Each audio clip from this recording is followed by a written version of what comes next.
Doctor Mohammad Sanaullah YouTube channel पर आप लोगों को खुशामदीद। उम्मीद है आप खैरियत से होंगे।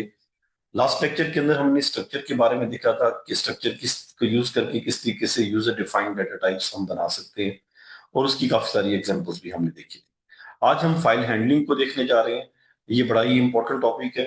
उसकी वजह ये है कि जिस टाइम हम अब तक जितने भी प्रोग्राम हमने बनाए हैं, तो जैसे ही हम प्रोग्राम एंड करते हैं तो साथ ही हमारा तमाम का तमाम डाटा भी लॉस कर जाता है। तो डाटा जब लूज कर जाता है तो उसका कोई बेनिफिट नहीं हुआ कि हमने प्रोग्राम रन किया, हमने 25 इंप्लॉयज का डाटा एंटर किया और हमने उनकी सैलरी कैलकुलेट की। नेक्स्ट टाइम हमें जरूरत थी कि हम उनकी कोई एवरेज सैलरी कैलकुलेट करते या उनको कोई ईद अलाउंस देते, तो इसके लिए हमें दोबारा प्रोग्राम चलाना पड़ेगा और दोबारा तमाम डाटा एंटर करना पड़ेगा और उसके बाद हम इस तरह की कोई एक्टिविटी कर सकेंगे। तो ये चीजें सही नहीं है। तो इसका जो बेहतरीन हल है वो ये है कि आप फाइलिंग को इस्तेमाल करें, जिससे आप जो डाटा जो आपने एंटर किया है या जो डाटा आप देखना चाहते हैं उसको आप सेकेंडरी स्टोरेज डिवाइस के ऊपर कहीं सेव कर लें। हाँ, वो आपके पास हार्ड ड्राइव है या कोई एसएसडी है, कोई यूएसबी है, किसी भी जगह पे आप उसको इस आराम से सेव कर सकते हैं, ताकि दोबारा आप उसको रिट्रीव कर सकें और उस पर जो एक्शन और परफॉर्म करने हैं वो करवा सकें, ना कि हर दफा आप डाटा ही एंटर करते रहें। तो इसके लिए जो हमारे पास क्लासेस हैं जिनको इस्तेमाल करके हम ये काम कर सकते हैं, उसमें आई एफ स्ट्रीम का एक हमारे पास है, दूसरे पास ओ एफ स्ट्रीम है, तीसरी एफ एस स्ट्रीम है। I for input, I F input file stream. S ये हमें मदद करती है स्ट्रीम कि हम इनपुट फाइल करने, यानी कि जो फाइल है वहां से इनपुट लें। जैसे कि सी इन है, जिसका मकसद ये है कि वो कंसोल प्रॉम्प्ट से आपसे इनपुट लेता है। जो आई एफ इन है, ये आपको मदद प्रोवाइड करता है कि आप फाइल में से डाटे को रीड करें और उसको जिस भी मकसद के लिए इस्तेमाल करना है कर लें। इसी तरीके से सी आउट जो है वो कमांड प्रॉम्प्ट पे आपको डाटे को डिस्प्ले कराने के लिए, जो भी मैसेज डिस्प्ले कराना है उसके लिए इस्तेमाल होती है। जबकि O F stream, output file stream जो है, वो इस्तेमाल होती है कि आप जो भी आपका डाटा है वो आप किसी भी फाइल के अंदर सेव कर लें। और इसी तरीके से एक जनरल मेथड है एफ स्ट्रीम फाइल स्ट्रीम, जिसके अंदर आप जो भी फाइल है उसको ओपन करते हैं, लेकिन साथ उसका मोड बता देते हैं कि मैं इसको किस मोड में ओपन कर रहा हूँ।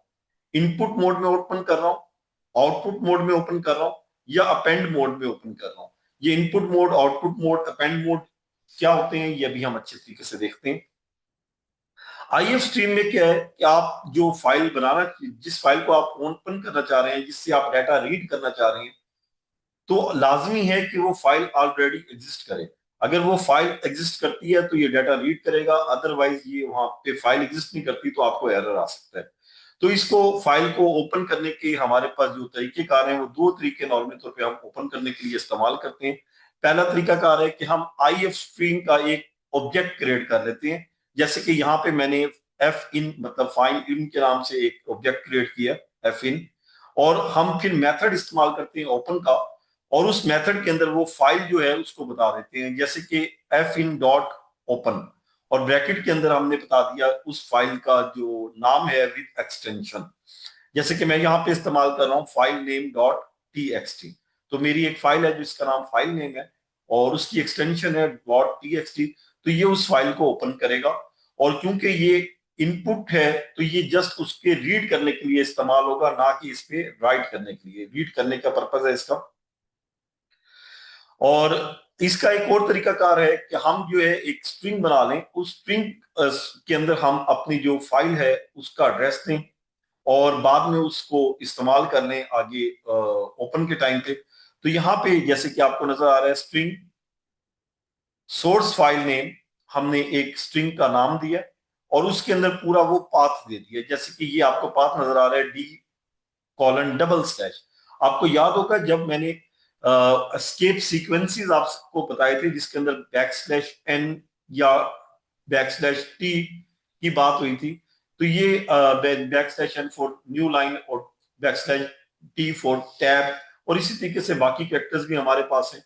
उस जगह पे मैंने आपको डबल स्लैश भी बताया था, क्योंकि बैक स्लैश एक ऐसा कैरेक्टर है जो उसके लिए जो है सेंटिनल का वर्क कर रहा है कंपाइलर के लिए, जिसके ऊपर वो देखता है कि शायद मुझे यहाँ कोई खास एक्शन परफॉर्म करना है।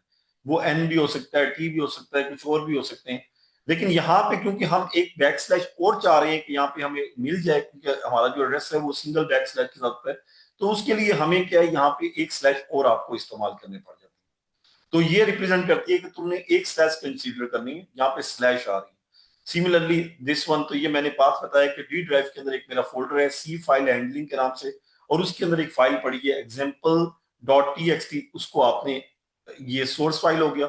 जब मैं इसको देता हूँ आई एफ स्ट्रीम, और इसे एक मैंने इसका जो ऑब्जेक्ट बनाया है उसका नाम मैंने दिया सोर्स फाइल, और मैं इसको पास कर रहा हूँ फाइल का नेम, जैसे कि यहाँ पे भी पास हुआ है। लेकिन जब यहाँ पे पास हो रहा है, क्योंकि ये स्ट्रिंग की तरफ से आ रहा है, तो ये अपने साथ नल जो टर्मिनल करेक्टर है वो इंसर्ट करता नहीं है। बाय डिफॉल्ट जो स्ट्रिंग का ऑब्जेक्ट है उसके साथ नल टर्मिनल करेक्टर नहीं होता। तो उसको हमें ये जो मेथड है ओपन का, ये जिसमें बाय डिफॉल्ट इसमें ओपन करना है, जो यहाँ पे एक्चुअली ये कंस्ट्रक्टर के जरिए ओपन कर रहा है, तो इसको जो भी खा वो यहाँ पे आप वेरिएबल इस्तेमाल करें या इस जगह पे, इसको नल कैरेक्टर के साथ टर्मिनेटेड स्ट्रिंग चाहिए। उसके लिए हमारे पास जो फैसिलिटी है वो C underscore S T R function है, जिसको इस्तेमाल करके ये इसके साथ जो है नल कैरेक्टर अटैच कर देते हैं। अब ये फाइल इसको ओपन कर सकते हैं, मतलब ये जो स्ट्रिंग आ रही है इसके ऊपर एक नल कैरेक्टर अटैच हो जाएगा, साथ अपेंड हो जाएगा आखिर में, और अब जो है ये इसको ओपन कर लेगा। ओपन करने के बाद हम इसे चेक कर सकते हैं क्या ओपन हुई है या नहीं। उसके लिए चेक करने के लिए हमारे पास जो फंक्शन है, जो मेथड है, उसका नाम है is underscore open. Is open, क्या ये ओपन है? अगर यहां से जो ये वैल्यू ये नॉट है, ये रिप्रेजेंट कर रहा है कि नहीं ये ओपन नहीं है। इफ यानी कि ट्रू वैल्यू देगा या फॉल्स, अगर ओपन होगी तो आपको ट्रू मिल जाएगा, नहीं तो फॉल्स मिल जाएगा। तो ये इससे से हमें ट्रू मिलेगा, इसका मतलब है कि इज ओपन। उसके बाद नॉट है तो ये बता देगा could not open the file, कि फाइल ओपन नहीं कर सका। ओके, क्योंकि जब इज ओपन आपको देगा वैल्यू फॉल्स, और ये नॉट लगा हुआ है ये ट्रू हो जाएगा, तो इसका मतलब है ये ट्रू पार्ट एवेल्युएट करो, मतलब कि ये फाइल ओपन नहीं हो सकी। आई एफ स्ट्रीम जो है हमारी जो बात चल रही है, इसके अंदर जितनी भी फाइलें आप ओपन करें उसको क्लोज करना भी आपके लिए जरूरी है। जैसे कि अभी मैंने दो फाइलों को ओपन करने का आपको तरीका बताया, तो मैं प्रोग्राम का एंड जहां पे मुझे इसे मैं प्रोग्राम को एंड कराऊंगा या जहां मुझे इस फाइल की जरूरत नहीं रहेगी, तो मुझे उस फाइल को क्लोज करना है। क्लोज के लिए डॉट क्लोज मेथड है, उसको इस्तेमाल कर लेंगे इसका, एफ इन डॉट क्लोज या सोर्स फाइल डॉट क्लोज, तो इससे वो फाइल क्लोज हो जाएगी। पर्पस क्या है? पर्पस ये है कि आपके बफर के अंदर वो फाइल पड़ी रहती है, तो हमें उसे दोबारा क्लोज के टाइम पे वो ऑटो जाके सेफ हो जाती है आपकी हार्ड पे। अगर वो सेफ नहीं कराएंगे, एक तो वो मेमोरी कंज्यूम कर रहा होगा जो बफर की, और किसी भी वक्त जो बफर उसे क्लीन करता है कि जब गार्बेज कलेक्टर चलेगा उसे क्लीन करेगा, तो इन रिजल्ट जो है आपकी वो फाइल क्लीन हो जाएगी वहां से, और आपका माइट भी डाटा जो है वो अपने हार्ड पे जाके सेफ ना हो। तो उसको सेव करवाना भी जरूरी है ताकि बफर से आप उसे क्लीन कर लें। मजीद ये भी होता है कि ऑपरेटिंग सिस्टम एक लिमिटेड फाइल्स तक की ऑप्शन देता है कि आप एक वक्त में इतनी फाइलें खोल सकते हैं। तो ये एक्स्ट्रा फाइल्स अगर खुलती रहेंगी बफर में पड़ी रहेंगी, तो आपको वो डिनाइड ऑफ सर्विस का भी दे सकता है मैसेज कि मैं मजीद फाइलें ओपन नहीं कर सकता। और अगर इसी फाइल को आप किसी और जगह पे भी ओपन करना चाह रहे हैं, तो ये ऑलरेडी ओपन है एक प्रोग्राम के अंदर, तो वो कहेगा ये फाइल तो ऑलरेडी किसी एक प्रोग्राम के साथ ओपन है, मैं इसे खोल नहीं सकता। तो बेहतर है कि जैसी फाइल ओपन करें उससे जो एक्टिविटी परफॉर्म करनी है वो करें, और उसके बाद उस फाइल को आप क्लोज करें। तो अब हम आते हैं पहले प्रोग्राम की, जिसके अंदर मैंने ऑलरेडी एक फर्स्ट के नाम से फाइल बनाई है नोटपैड के अंदर, जिसकी एक्सटेंशन ऑब्वियसली डॉट टी है, और उसके अंदर मैंने दो वैल्यू सेव करवा दी है 5 एंड 6। मैं चाहता हूं कि इन दोनों वैल्यू को रीड करे, और इसका जो है मतलब कमांड प्रॉम्प्ट से आपसे इनपुट ना ले, इन दो फाइल वैल्यूज को फाइल से रीड करे, और इसका जो सम है वो कैलकुलेट करे। तो इसके लिए हमने जो फंक्शन बनाया है, ये प्रोग्राम बनाया है, वो क्या है, आपने स्ट्रिंग पाथ के नाम से दिया, इसमें आपने पाथ दे दिया। उसके बाद I F stream F in path dot C S T R, हमने ये आपको पता चल गया कि नल कैरेक्टर इंसर्ट करने के लिए पाथ के साथ हमने ये इसको जो पाथ दिया इसके साथ नल कैरेक्टर इंसर्ट हो गया ये, और इसने अब इस फाइल को ओपन किया पाथ इस लोकेशन पे। फाइल का रजिस्ट करना लाजमी है। अगर फाइल ओपन होगी है तो हमने कहा इफ एफ इन मतलब ये सेटिस्फाई कर रहा है तो अंदर आएगा, अदरवाइज एल्स में कर जाएगा, फाइल नॉट फाउंड। हमारा ऑब्वियसली ये ओपन हो गई है, तो ये कहेगा इनपुटिंग फ्रॉम द फाइल, के फाइल से वो वैल्यू ले रहा है जिसका पाथ आपका ये है। जैसे कि आपको निकला inputting from the file this, इस फाइल से इनपुट ले रहा है। और यहाँ पे हमने एफ इन ए, तो जो पहली वैल्यू है, ये कर्सर शुरू में बिल्कुल स्टार्ट पे ब्लिंक कर रहा होता है, जो पहली वैल्यू है उसको लेगा और वो वैल्यू उसको ट्रांसफर कर देगा ए को। और फिर यहाँ पे आपको पता है नेक्स्ट वैल्यू को, जो न्यूमेरिक वैल्यूज है उसको डिफरेंशिएट करने के लिए हमारे पास तीन मेथड है। एक एंटर का मेथड होता है, दूसरा हमारे पास टैब का मेथड होता है, तीसरा स्पेस का मेथड है। तो इन तीनों को देखते हुए इसको आइडेंटिफाई कर देगा कि पहली वैल्यू यहाँ पे एंड हो गई है, और जब हम इसे दोबारा कहेंगे एफ इन बी, तो ऑटोमेटिकली ये दूसरी वैल्यू पे कंट्रोल खुद ब खुद, जब पहली वैल्यू आपको एक दफा इसने रीड करा दी, कंट्रोल खुद ब खुद दूसरी वैल्यू के ऊपर ट्रांसफर हो जाता है, आपसे आपको कहना नहीं पड़ता कि दूसरी वैल्यू पे जाओ। और यहां से ये दूसरी वैल्यू जो है इसको रीड करेगा एफ इन बी। जिस तरीके से सीन करते थे इसी तरीके से एफ इन है। एफ इन मतलब ये जो हमने ऑब्जेक्ट बनाया है, यहाँ पे आप किसी और नाम से भी ऑब्जेक्ट का नाम दे दें, डजंट मैटर, लेकिन सिंबल आपने यही जो लगाते हैं, ग्रेटर देन ग्रेटर देन, तो यही इस्तेमाल करने हैं जो आपको वहां से एक्सट्रैक्ट करके देगा वैल्यू ए एंड बी के अंदर। सो हमने ये इस वैल्यू को रीचेक करने के लिए दोबारा प्रिंट भी करवा लिया और इनको सम कैलकुलेट करके सम डिस्प्ले करा दिया। जैसे कि मैंने यहाँ कहा फर्स्ट वैल्यू इज ए, तो ये ए की वैल्यू 5 इसने प्रिंट कर दी, second value is B, B की वैल्यू 6 थी वो प्रिंट कर दी, और सम 11 प्रिंट करके हमारा प्रोग्राम क्लोज हुआ। हमने क्लोज से पहले अपनी फंक्शन ये जो फाइल ओपन की थी इसको बंद किया, और यहां से हमने रिटर्न 0 करके प्रोग्राम को एंड कर दिया। अगर हमारे पास सर्टेन नंबर ऑफ नंबर्स मौजूद हैं एक फाइल में और हम चाहते हैं इनका सम करने, ये नंबर आपकी क्लास के स्टूडेंट्स के भी हो सकते हैं, ये किसी टेक्स्ट के मार्क्स के, या कुछ भी नंबर हो सकते हैं, कि आइटम की वैल्यूज हैं डिफरेंट, जो आइटम सेल हुए हैं उनकी आपने रिकॉर्ड रखा है, कुछ भी आपकी एक फाइल है जिसके अंदर आपने इस तरह का डेटा रखा हुआ है, आप चाहते हैं इनका सम कैलकुलेट कर लिया जाए। तो हमें नहीं पता यहाँ पे 2 वैल्यू है, 3 है, 5 है, 10 है, जितनी भी है ये बस रीड करता जाए जब तक वैल्यूज मौजूद है। तो उसके लिए भी यही हमने फाइल ओपन की, इसको बताने की जरूरत मेरे ख्याल में नहीं रही, आप बात समझ गए। अब आपने ये एक फंक्शन बनाया वाइल एफ इन ए, जब तक आपको ए के अंदर वैल्यू मिल रही है आप इसको रीड करते रहें, जब ए में वैल्यू नहीं मिलेगी आप वाइल लूप से बाहर निकल जाएंगे। तो वाइल एफ इन, मैंने क्योंकि ये ऑब्जेक्ट आपको पता है एफ आई एफ स्ट्रीम का किस नाम से बनाया है, एफ इन के नाम से, एफ इन और ए, ये पहली वैल्यू रीड करेगा, इसे 5 मिलेगा, और सम की में शुरू में 0 है तो ये 0 + 5 5 चला जाएगा सम में। फिर जैसे ही ये ऊपर जाएगा दोबारा कंट्रोल ऑटोमेटिकली अगली लाइन पे आ चुका होगा जिसमें 6 है, तो ये 6 देगा यहाँ पे, तो ये 6 को सम कर लेगा, दोबारा कंट्रोल ऊपर जाएगा, और इस तरीके से ये मेथड चलता जाएगा। जब इसे ये 15 के बाद यहाँ पे ऑटोमेटिकली एंड ऑफ फाइल का कैरेक्टर होता है, कौन सा होता है बेटा, end of file. End of file का कैरेक्टर हिडन होता है, वो ऑटोमेटिकली इसे मिलेगा तो इसे पता लग जाएगा फाइल का एंड हो गया, ये बाहर आएगा और आपको सम डिस्प्ले करा देगा, और फाइल क्लोज करते हुए हम रिटर्न 0 करके बाहर आ जाते हैं। जैसे कि आपको यहाँ पे बता रहा है inputting from the file, this file से मैं रीड कर रहा हूँ, और इसके अंदर जो सम है इसका, जैसे आप करके भी देख रहे हैं तो आपको इसका सम 43 नजर आएगा, तो ये 43 सम हुआ, और हमारा जो फंक्शन ये फाइल का जो एक अननोन नंबर ऑफ कह रहे हैं कि कितने नंबर्स में है हमें नहीं पता, तो ये ऑटोमेटिकली उन सबको कैलकुलेट करके आपको सम दे देता है लूप लगाने से। ये एक बड़ा इंपॉर्टेंट इंटरेस्टिंग प्रोग्राम है। इसमें क्या कहता है कि find the total number of characters, तो इसमें एक तो ये बताएं कि टोटल नंबर ऑफ कैरेक्टर इस फाइल में कितने हैं, ये फाइल एक हमने सैंपल फाइल बनाई है, और इसके बाद आपसे पूछता है इसमें ब्लैंक स्पेसेस कितने हैं, जैसे कि आप यहाँ पे देख रहे हैं ये एक ब्लैंक स्पेस, ये this one blank space blank space blank space, और या कहीं पे 2 स्पेसेस मैंने डाली है, कहीं ये यहाँ पे कुछ ज्यादा डाल दी है, कहीं मैंने टैब्स डाल दी हैं, ये टैब्स एंटर हुए हुए हैं, ये टैब्स एंटर हुए हुए हैं। तो ये कहता है कि सारी ब्लैंक स्पेसेस भी बताए, टैब्स भी बताए, लाइंस भी बताए, कितनी लाइनें 1 2 3 4 5 6 7 8, तो ये 8 लाइंस है, ये भी हमें बताए। तो किस तरीके से बताएगा, तो हमने इसके लिए क्या किया भाई, हमने इसके लिए एक फंक्शन बनाया जिसमें यही पहले हमने फाइल को रीड मोड में ओपन कर लिया, और कुछ वेरिएबल्स ले लिए, एक नंबर ऑफ लाइन के लिए है, एक नंबर ऑफ टैब्स के लिए है, एक नंबर ऑफ ब्लैंक स्पेसेस के लिए है, एक नंबर ऑफ कैरेक्टर्स के लिए है, और हमने एक कैरेक्टर टाइप वेरिएबल ले लिया कि जिसके अंदर हम हर फाइल का कैरेक्टर लेंगे, इसे मतलब फाइल को हम कैरेक्टर बाय कैरेक्टर रीड करना चाह रहे हैं।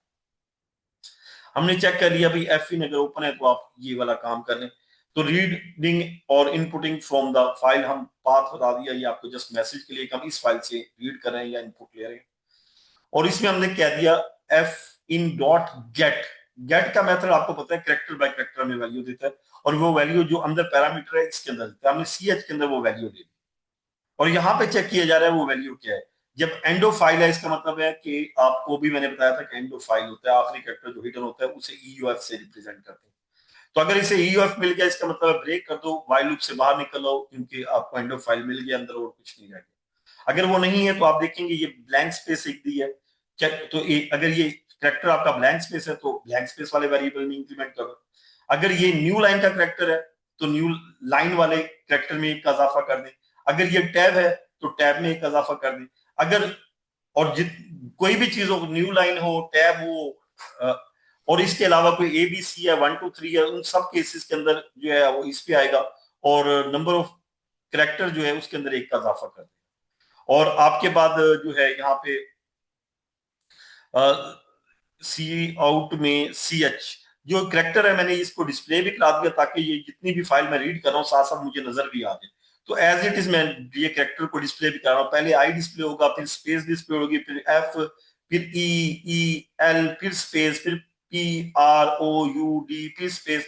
और इस तरीके से जैसे यहाँ पे पहुंचेगा तो बैक स्लैश एन है तो ये उसके अगेंस्ट न्यू लाइन के ऊपर भी ले आएगा।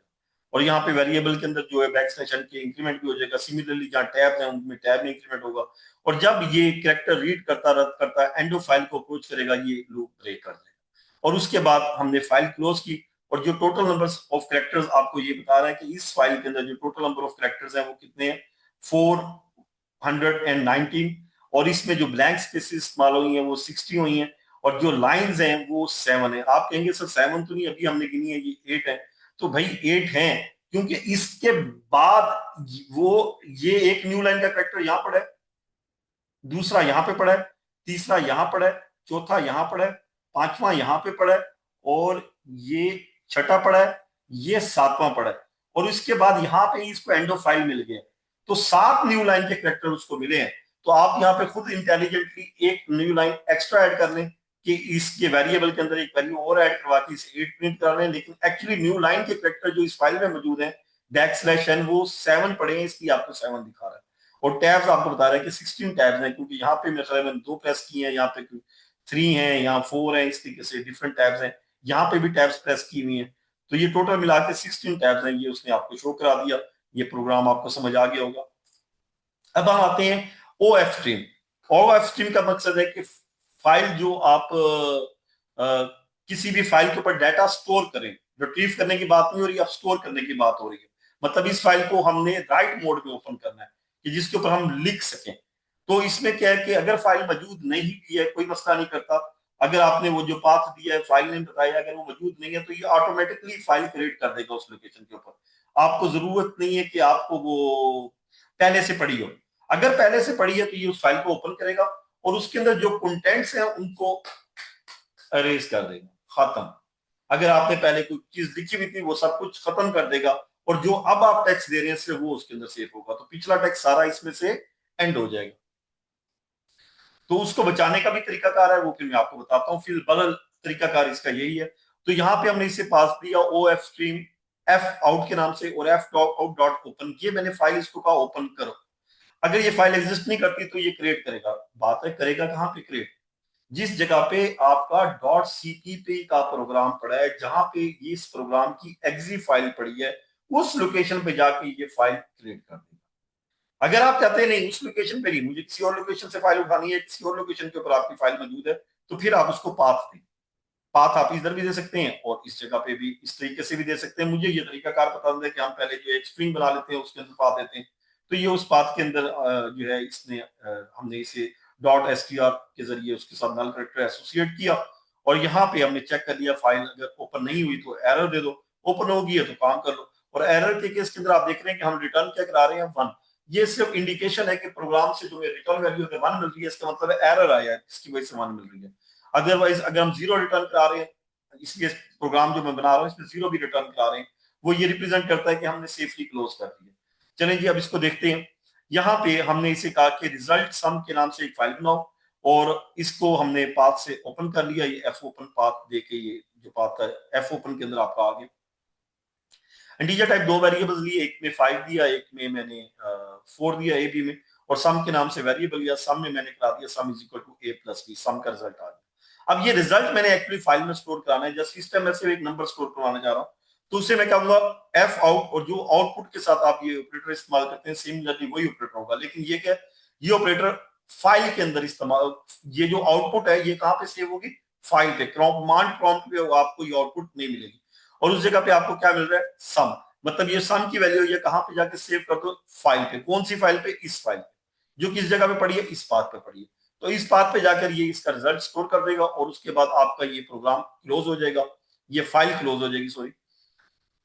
उसके बाद फाइल क्लोज करने के बाद जस्ट मैं एक मैसेज प्रिंट करा रहा हूं ताकि मुझे पता लगे सम की वैल्यू ये थी और ए की वैल्यू ये 5, बी की वैल्यू 4 इज, जो इसका सम है वो 9 रिजल्ट आया, और sum is added in the file, और मैंने आपको पाथ प्रिंट करा दिया किस जगह पे ये जाके फाइल में रिजल्ट सेव हुआ है। तो ये मेरा ख्याल है आपको समझ आ गया होगा इसका।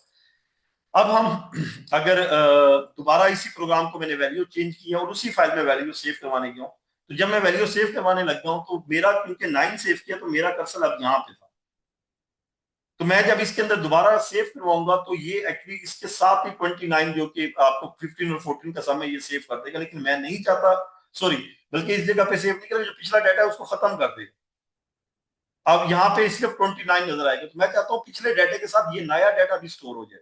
तो उसके लिए मैंने कौन सा मेथड इस्तेमाल किया, IOS colon colon APP append. Append का काम क्या होता है कि जो एग्जिस्टिंग टेक्स्ट है ये उसके बाद जाकर जो नया टेक्स्ट या जो कुछ भी आप नया दे रहे हैं ये उसके बाद जाके इंसर्ट करता है, मतलब जहां पहले वाला जो काम हुआ था उसके एंड के ऊपर जाके ये चीज इंसर्ट कर देगा, अपेंड कर देगा। क्लियर होगी बात। तो इसके लिए आप मैंने उसी फाइल को ओपन किया, और किया किस मोड में, अपेंड मोड में। अब मोड आपको शुरू में दिखाए थे, इन मोड भी था, आउट मोड भी था और अपेंड मोड भी था। तो मैं इसे किस मोड में ओपन करने जा रहा हूं, इसे मैं अपेंड मोड में ओपन करने जा रहा हूं। जब मैंने इसे अपेंड मोड पे ओपन किया तो मैंने इसे कह दिया यही बाकी सारा प्रोग्राम वही है, और मैंने वो रिजल्ट स्टोर करवा दिया। लेकिन अब उसने क्या किया कि प्रोग्राम में जो पुरानी वैल्यू थी उसे अरेज नहीं किया, उसकी जगह नई वैल्यू यहाँ पे इंसर्ट कर दी जो कि आपको नजर आ रही है 29।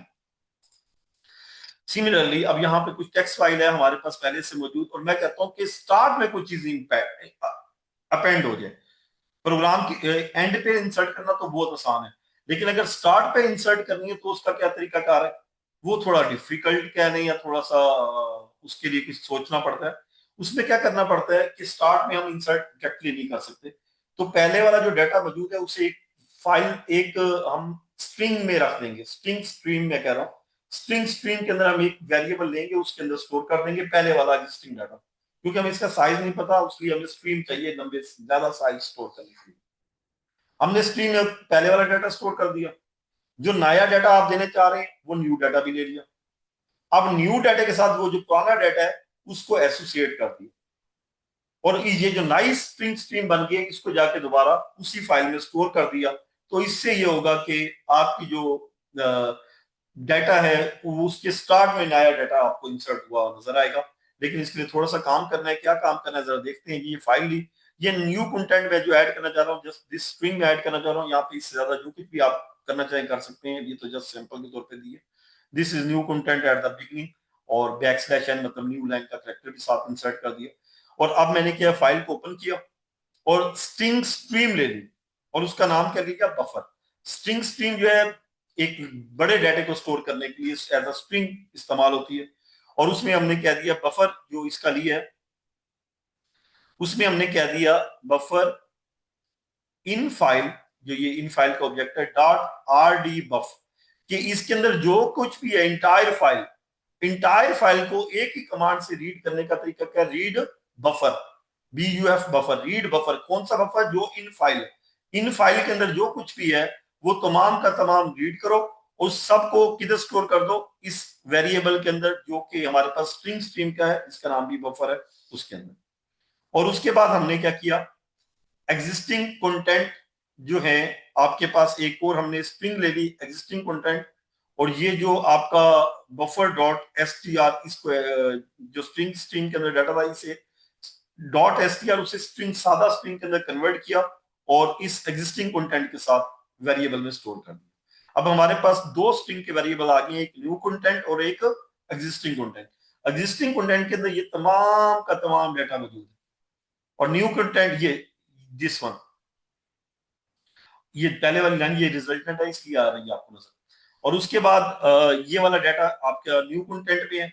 अब हमने क्या किया, हमने एक कंबाइंड स्ट्रिंग बनाई, कंबाइंड कंटेंट, जिसमें न्यू कंटेंट को पहले लिखा जिसको प्लस एग्जिस्टिंग कंटेंट, ये आई फील्ड के बाद इतना कुछ है दिस वन। तो इसने क्या किया, इस कंटेंट को पहले, उसके बाद ये कंटेंट ऐड किया, अपेंड किया, साथ मिलाया, स्ट्रिंग कंकैटिनेट हुई, स्ट्रिंग कंकैटिनेट होके इसके अंदर आपकी स्टोर होगी।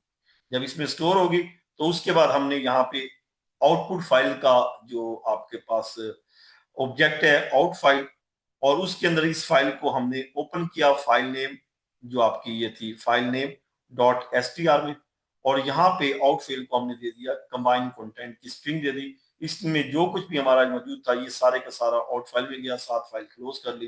Content successfully added to the beginning of this file, तो हमने दिखा दिया कि बिगिनिंग ऑफ फाइल में इंसर्ट हो गया। तो ये फाइल आपकी तमाम की तमाम इस तरीके से हमने इसको क्लोज किया फाइल को, और हमारा प्रोग्राम एंड हुआ। ये बात आपको समझ आ गई होगी। सबसे पहले क्योंकि हमने इस फाइल में से डाटा को रीड करना था, सिर्फ राइट नहीं करना था, तो पहले रीड के मोड में इसको ओपन किया, इसी फाइल को इन फाइल के साथ। और जब इसमें डाटा इंसर्ट करना था तो हमने किस तरीके से किया, हमने इसे आउट मोड में कर दिया। ठीक होगी बात। उसके बाद हम आते हैं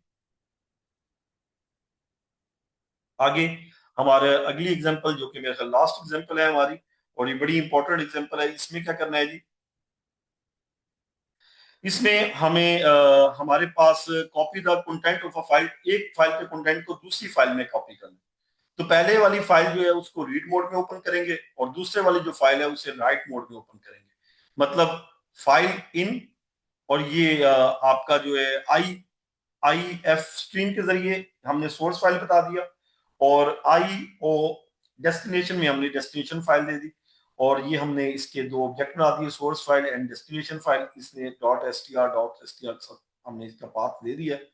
अब इनको ओपन करके ये ओपन भी होगी, साथ ही हमने इसको चेक किया कि जनाबी अली क्या ये दोनों में से कोई अगर एक भी ओपन नहीं हुई तो मैसेज दे दो एरर, और अगर ओपन हो गई है तो आप स्ट्रिंग लाइन हमने बनाया, और लाइन बाय लाइन हम इसे कॉपी कर रहे हैं और साथ इंसर्ट करते जाने। Get line source file line, वहां पे गेट का मेथड था वो कैरेक्टर बाय कैरेक्टर गेट करता है, get line line by line get करता है। तो ये पूरी लाइन गेट करेगा और लाइन वाले वेरिएबल में दे देगा। ठीक है, सोर्स फाइल से लाइन गेट करेगा, पहली लाइन आपको देगा ऑटोमेटिकली, जैसे आपको देगा कर्सर दूसरी लाइन पे आ जाएगा, दूसरी लाइन देगा कर्सर ऑटोमेटिकली तीसरी लाइन पे आ जाएगा। और उसके बाद हमने क्या किया, हमने डेस्टिनेशन के अंदर ये फाइल स्टोर करा दी, और एंड लाइन का कैरेक्टर खुद इंसर्ट कर दिया ताकि अगली लाइन का कंट्रोल हमारे पास आ जाए। फिर दूसरी लाइन, तीसरी लाइन, और जब तक इसे एंड ऑफ फाइल नहीं मिलेगा ये लेता रहेगा, जैसे एंड ऑफ फाइल मिलेगा ये इससे बाहर निकल आएगा। तो हमारे कंटेंट कॉपी हो गए। कॉपी करने के दौरान किसी भी वजह से ऑपरेटिंग सिस्टम या किसी भी रूटीन की वजह से हमारे पास कोई एरर आता है, तो उसको ये एरर को आइडेंटिफाई करता है, सोर्स फाइल डॉट बैड या डेस्टिनेशन फाइल डॉट बैड, मतलब जो हमारे वेरिएबल्स हैं, जो ऑब्जेक्ट हमने क्रिएट किए, इनके अंदर डॉट बैड का मतलब है क्या ये अकर तो नहीं हुआ। अगर कोई एरर अकर हुआ है तो डॉट बैड आ जाएगा। अगर अकर हुआ है तो आप बता देंगे कि आपकी फाइल के अंदर कोई एरर आ गया ड्यूरिंग जो है कॉपी के दरमियान, ताकि आप दोबारा कॉपी करें। अदरवाइज सक्सेसफुली कॉपी हो गया तो आपको यहाँ पे इसके अंदर जाएगा नहीं, बाहर आ जाएगा। बाहर आने के बाद हमने दोनों फाइलों को क्लोज किया और सक्सेसफुल का मैसेज दे दिया कि सक्सेसफुली कॉपी हो गई। तो इस तरीके से जैसे कि आपके पास ये एग्जांपल है और ये उसकी एग्जांपल कॉपी है, दो फाइलें बनी, और ये एग्जांपल में से उसने डाटा रीड किया और एग्जांपल कॉपी के अंदर उसने डाटा को आपका सेव कर दिया, और ये वो प्रॉम्प्ट के ऊपर आपको उसकी एक्टिविटी भी नजर आ गई, बता दी गई। तो इस तरीके से यहाँ पे हमारा लेक्चर का आज का इख्तिताम हुआ। उम्मीद है आपको समझ आ गई होगी। फाइलिंग से रिलेटेड कोई और क्वेश्चन आपने करने हैं, कोई और बात पूछनी है तो काइंडली मुझे कमेंट सेक्शन में आप मेंशन करें, देखिए मैं आपको इंशाल्लाह उसका जवाब दूंगा। और कोई और अगर आपको मजीद कोई वजाहत रिक्वायर्ड है तो मुझे बताएं, मैं मजीद लेक्चर भी रिकॉर्ड करके अपलोड कर दूंगा। बहुत शुक्रिया, थैंक यू वेरी मच।